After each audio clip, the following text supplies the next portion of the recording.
प्यारे विद्यार्थियों, good morning. हम हमारी पाठ्य पुस्तक के पंचमय पाठ है वाक्यली नामक पाठ पढ़ रहे हैं।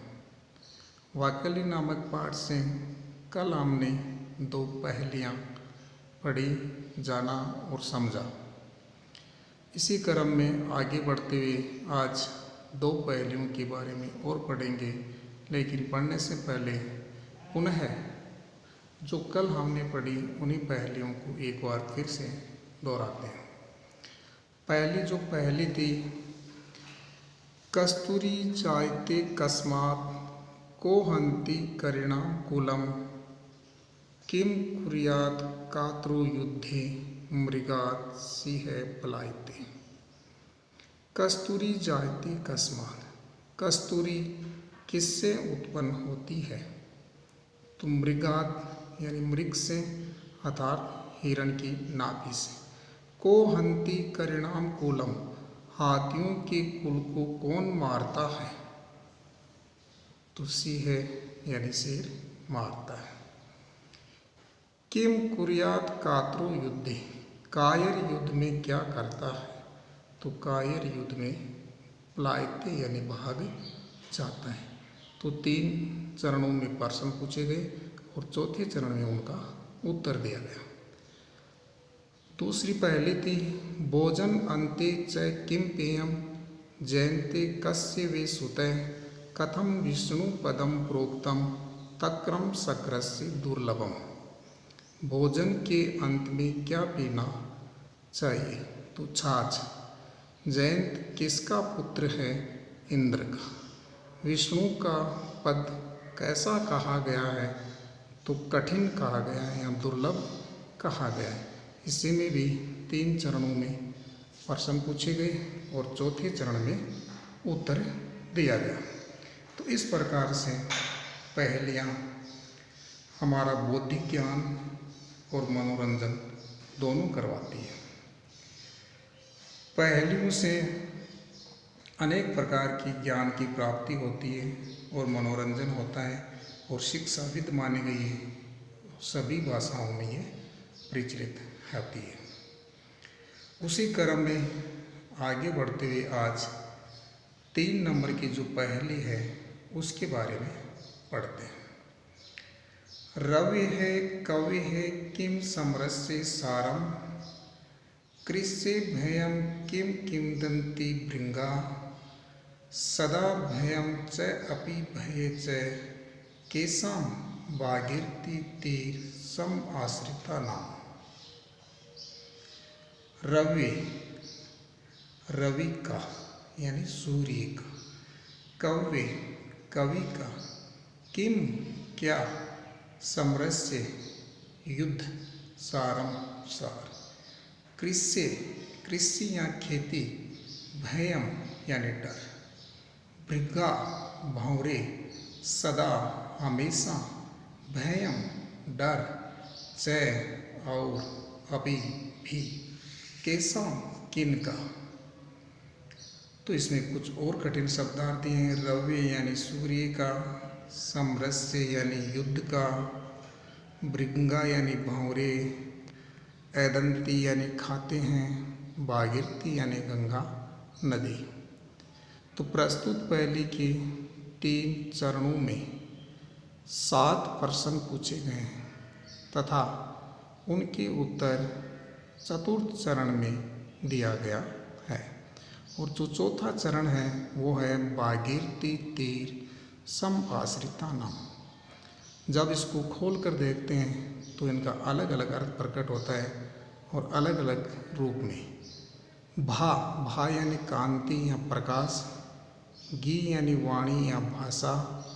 रथी यानी वीर। इति यानी अतिवृष्टि या अनावृष्टि। रसम यानी पुष्प या रस। और आश्रिता नाम यानी पराधीनों का या गुलामों का।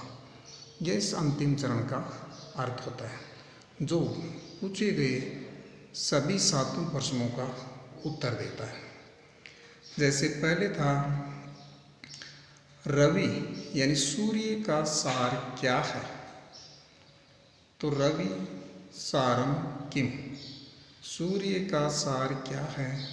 तो भा यानी सूर्य का सार कांति, आभा या प्रकाश माना गया है। कव्य सारम किम? कवि का सार क्या है? तो कवि का सार गी है यानी वाणी या भाषा है। समरस्य सारम किम? और युद्ध का सार क्या है? तो रथी यानी युद्ध का सार वीर है। कृष्य भय किम यानी किन खेती को भय क्या है? तो अतिवृष्टि या अनावृष्टि का।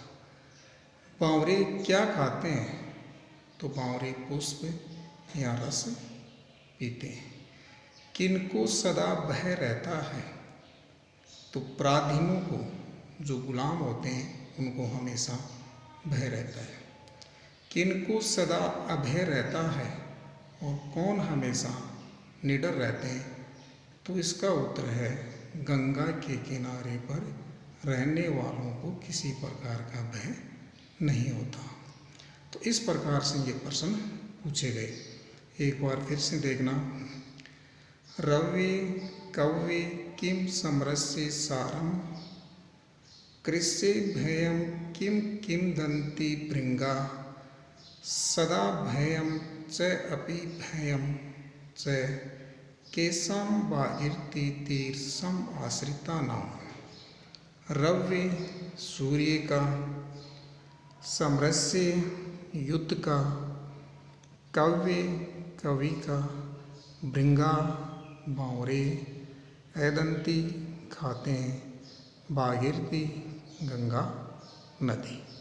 तो प्रस्तुत पहले की 3 चरणों में 7 प्रश्न हैं तथा उनके उत्तर चतुर्थ चरण में दिया गया है।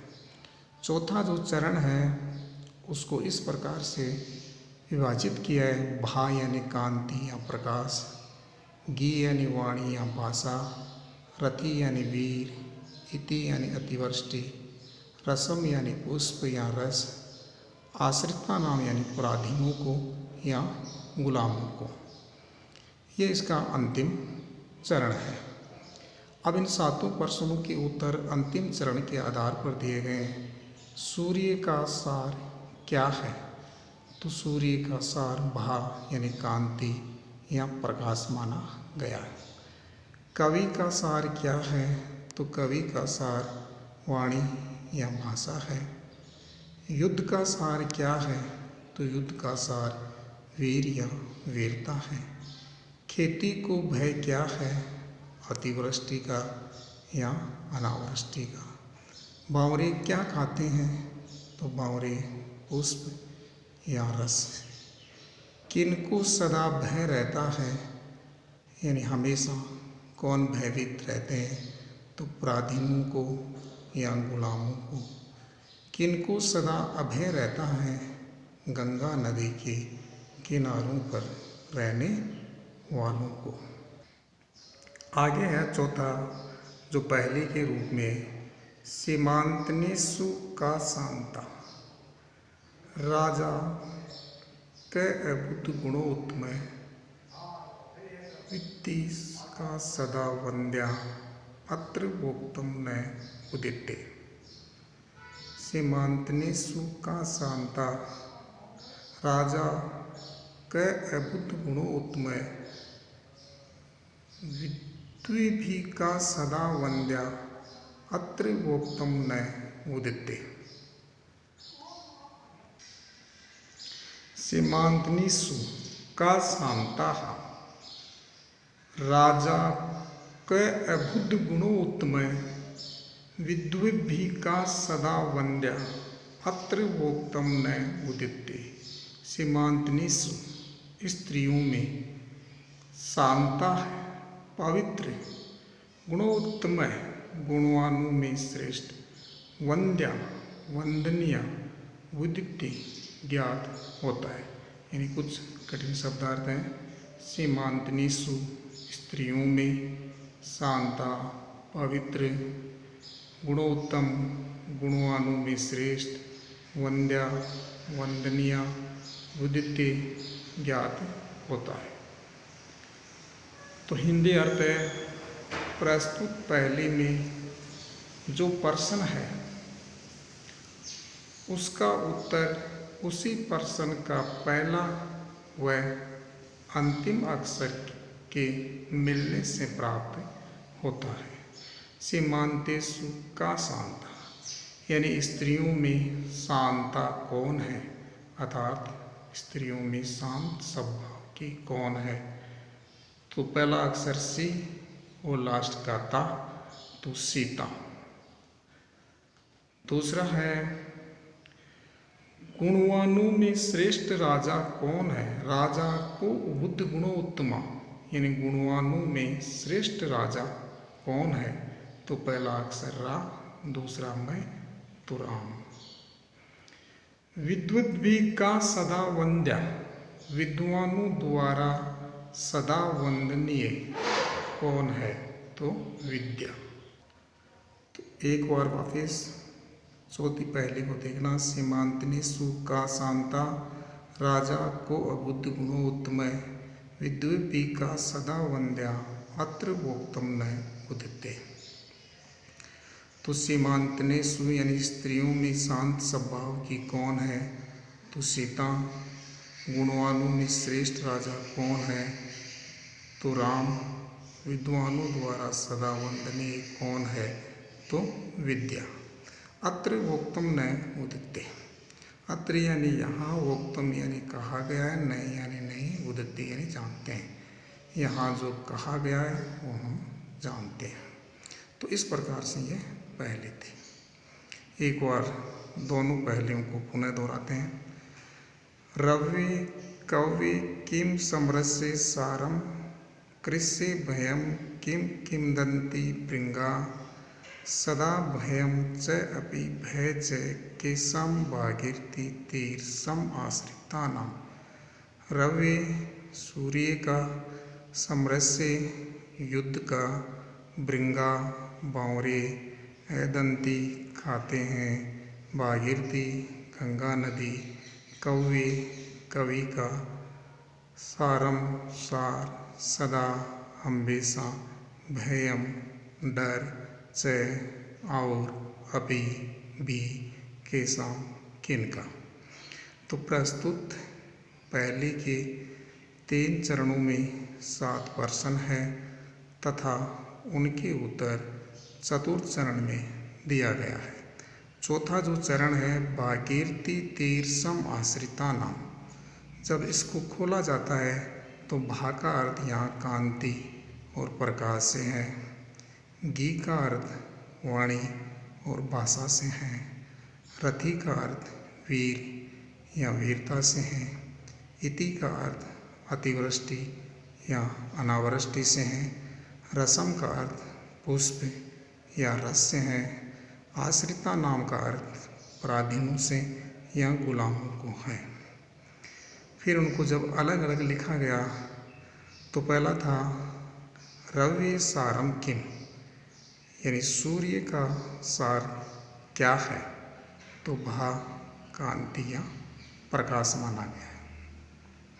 कवि सारम किम, कवि का सार क्या है, तो कवि का सार वाणी या भाषा है। तीसरा था युद्ध का सार क्या है, तो युद्ध का सार वीर है। खेती को भय क्या है, अतिवृष्टि का और अनावृष्टि का। बावरे क्या खाते हैं, तो बावरे पुष्प या रस को पीते हैं। किनको सदा भय रहता है और हमेशा किनको भय या डर रहता है, तो पराधीनों को या गुलामों को। किनको सदा अभय रहता है और कौन हमेशा निडर रहते हैं, अभय रहते हैं, तो गंगा के किनारे पर रहने वालों को।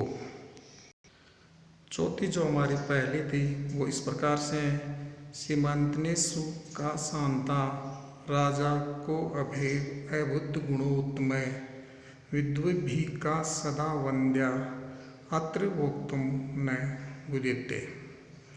तो सीमांतनी सु स्त्रियों में शांता, शांत स्वभाव वाली या पवित्र, गुणोत्तम, गुणवानों में श्रेष्ठ, वंद्या यानी वंदनिया, उदित्य यानी ज्ञात होता है।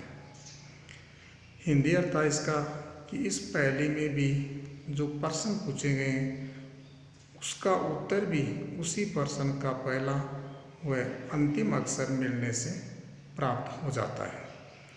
पहला था जैसे सीमांतनेषु का शांता, स्त्रियों में शांता कौन है, या स्त्रियों में शांत स्वभाव वाली कौन है, या स्त्रियों में पवित्र कौन है।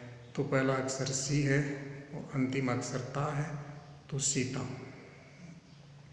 दूसरा था राजा क अबुद्ध गुणों उत्तम है, गुणवानों में श्रेष्ठ राजा कौन है। तो पहला अक्षर रा और अंतिम अक्षर मैं, तो राम। विद्विभी का सदा वंद्या, और विद्वानों के द्वारा सदा वंदनीय कौन है। तो पहला अक्षर वी है, अंतिम अक्षर दया है, तो विद्या।